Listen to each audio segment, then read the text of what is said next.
Assalamualaikum 7th class. Today our lecture is 12, and now open your book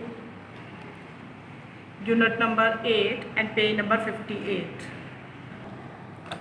Today in unit number 8 we will study about simple present tense.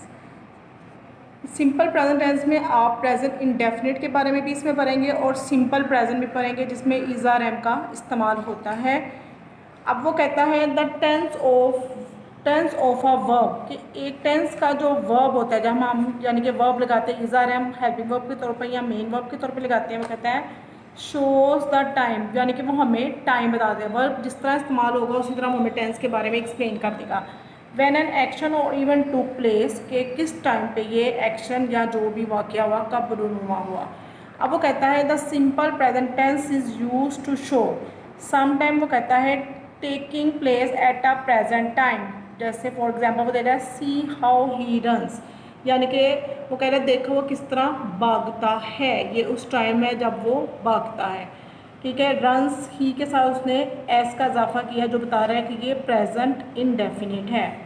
अब number 2 पे देखें, वो कहता है अ habitual action, कि ये एक आपका रूटीन वर्क, जैसे आप घर में कैसे उठते हो, अगर रूटीन में एक ही टाइम पे नाश्ता कर रहे हो, एक ही टाइम में सो रहे हो, तो वो आपकी हैबिचुअल एक्शन हो जाती है। एक ही टाइम में आप खेल रहे हो, हैबिचुअल की तरफ चला जाता है। जैसे ही ड्रिंक्स कॉफ़ी एवरी मॉर्निंग, अब ही के साथ उसने एस का जो इजाफा किया है यानी कि फर्स्ट फॉर्म ऑफ वर्ब के साथ उसने एस लगाया है, ये बता रहा है कि ये प्रेजेंट टेंस है, प्रेजेंट इंडेफिनिट, कि हर सुबह उठ के उसने कॉफ़ी ही पीनी है।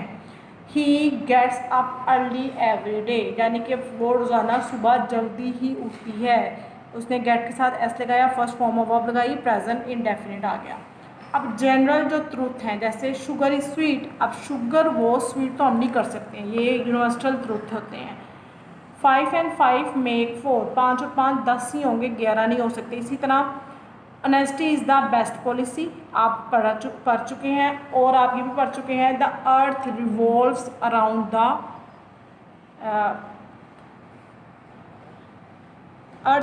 अराउंड द सन, और इसी तरह ये sun rises in the east, सूरज मशरिक से निकलेगा। ये यूनिवर्सल ट्रूथ वाले जुमले होते हैं, ये प्रेजेंट इंडेफिनिट में प्रेजेंट में ही रहते हैं। अब नेक्स्ट आए 4 पे, वो कहता है it is sometime used instead of future tense when the future action is shown by the context, यानी कि थोड़ा सा हमें ये फ्यूचर के बारे में भी बता सकता है लेकिन बहुत कम। जैसे वी गो टू कुला लम्पर नेक्स्ट मंथ, के हम नेक्स्ट अगले महीने जाते हैं। ये क्योंकि आपको थोड़ा सा ये कंफ्यूज कर सकता है, बस ये है कि ये हल्का फुल्का अगर आप एक कॉन्टेक्स्ट लिख रहे हैं, जैसे एक पूरी स्टोरी की तरह बना रहे हैं, उसमें आप थोड़ा सा फ्यूचर आप इसके टच कर सकते हैं। They leave for Australia tomorrow.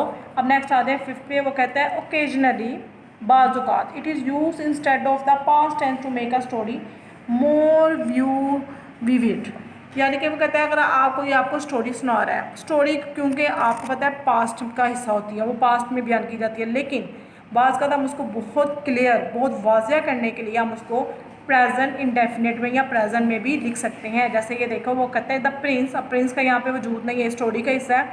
The Prince ड्रॉस first form के साथ एस लगाया है, प्रेजेंट इंडेफिनिट में ले गया। वो draws his sword and rushes at the enemy, उसने अपनी तलवार निकाली और वो निकालता है और वह दुश्मन की तरफ भागता है।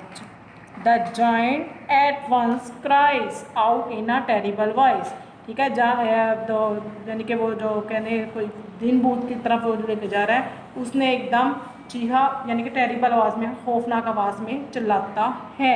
ये सारा प्रेजेंट में वो उसने बताया कि किस तरह प्रेजेंट को हम इस्तेमाल करते हैं। अब आगे कंडीशनल टेंस, ये आपके लिए नया है। कंडीशनल टेंस कहते हैं शर्त, यानी कि आप अपने घर में देख लें, आपकी मदर कहेंगी जब तक आप काम कंप्लीट करोगे तो मैं आपको ये दूंगी।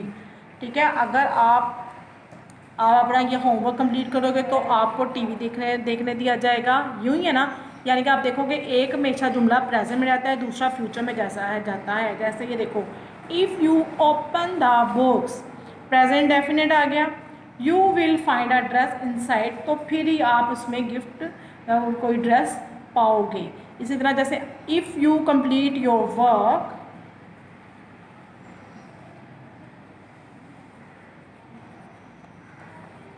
योर वर्क,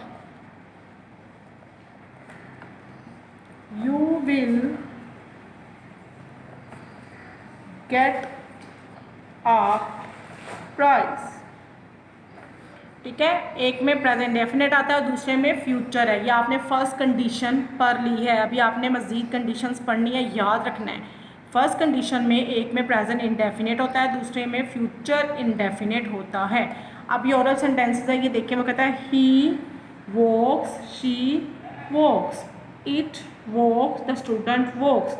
या वो कहता है he is here, she is here, it is here, the student is here. आपने देखा कि उसने ये सारे आपके सब्जेक्ट सिंगुलर थे, तो यहाँ पे वर्ब प्लूरल हुआ। जैसे वॉक है एस लगाया, यहाँ इज़ द स्टूडेंट इज़ हो गया, ये इज़ आर एम होता है। ठीक है, ये आपका वर्ब के साथ एस का इजाफा किया, इसमें इज़ लगाया। अब ये सारे आपके प्लूरल हैं, वी, यू और द स्टूडेंट्स, यहाँ दे ले लें। अब वॉक के साथ उसने कोई एस का इजाफा नहीं किया, ठीक है, और यहाँ इज़ की जगह आर लगा, यहाँ पे are here. You walk, they walk, we walk होगा। ठीक है, ये आपने याद रखना है। ही, शी, इट के साथ हम वर्ब के साथ एस या एस का इजाफा करते हैं। वी, यू और दे स्टूडेंट या यानी कि प्लूरल के साथ हम एस और एस का इजाफा नहीं करते, सिंगल वर्ब लिख देते हैं। उसके बाद है I walk. I first person होता है, ये हमेशा डिफरेंट यूज़ होता है। आई वॉक, तो यहाँ पे हम इसके साथ भी कोई ऐसा नहीं है, इसका इजाफा नहीं करते, इसको आप सिंगुलर नहीं लोगे, ये फर्स्ट पर्सन लेना है आपने इसको। अब आ जाए आप पेज नंबर 59 की तरफ। वो आपसे कहता है fill in the blanks with appropriate verb from the box. Box में उसने आपको वर्ड दिए हैं। ठीक है, ये सारा प्रेजेंट इंडेफिनिट का हमारा टॉपिक है, तो ये सारा प्रेजेंट में ही चलेगा ये आपका सारा। जैसे ही डैश आ लेटर, क्या होगा, ही राइट्स आ लेटर।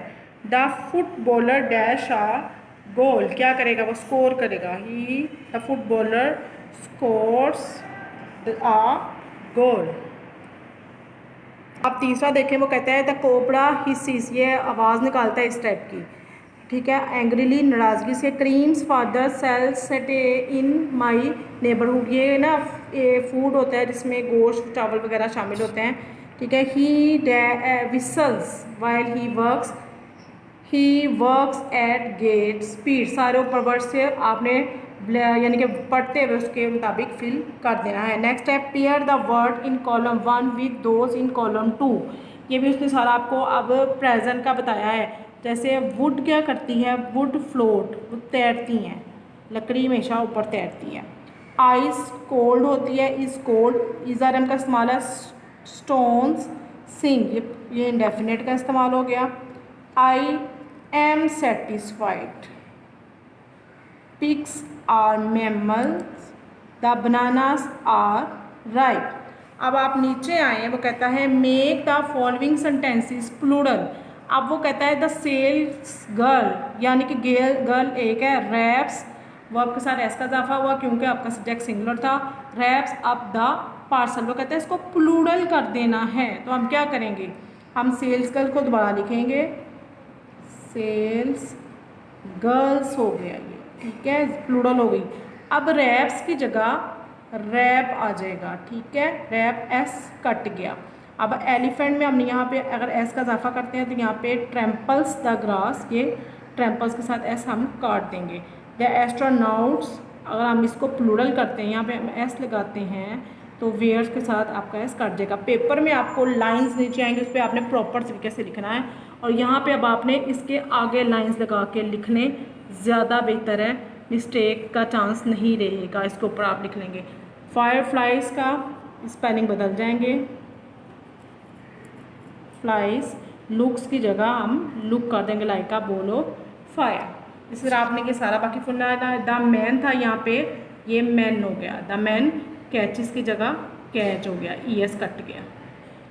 अब आपका ये सारा कंप्लीट हो गया। अब आप देखें fill in the blanks with the correct form of verb in bracket. ये बेसिकली सारे कंडीशनल सेंटेंस है, इसका इस्तेमाल आ रहा है। अगर जुमले के स्टार्ट में नहीं होगा तो यकीनन वो दरमियान में होगा।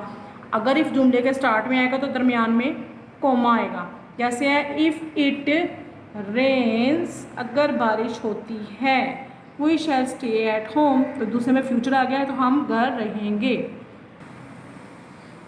नेक्स्ट है इफ़ माई फ्रेंड कम्स, ठीक है, प्रेजेंट डेफिनेट आ गया, फ्रेंड एक है, comes, please tell her to wait for a minute, कि उसको कहें कि वो इंतज़ार करे, प्लीज़ लग के यहाँ पे फ्यूचर शेल की जगह उन्होंने प्लीज़ लगा दिया यहाँ पे, ये भी कंडीशनल सेंटेंस है। इफ़ यू कंप्लीट, अब यू के साथ आपको पता ना वर्ब आपका ऐसा एस का इजाफा नहीं होता, इफ़ यू कंप्लीट ऐसा एस का इजाफा नहीं करेंगे, ये सेकंड पर्सन है।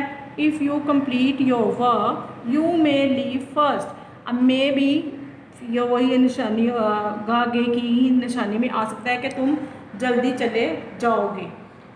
आई will pass him the message, future definite दे दिया।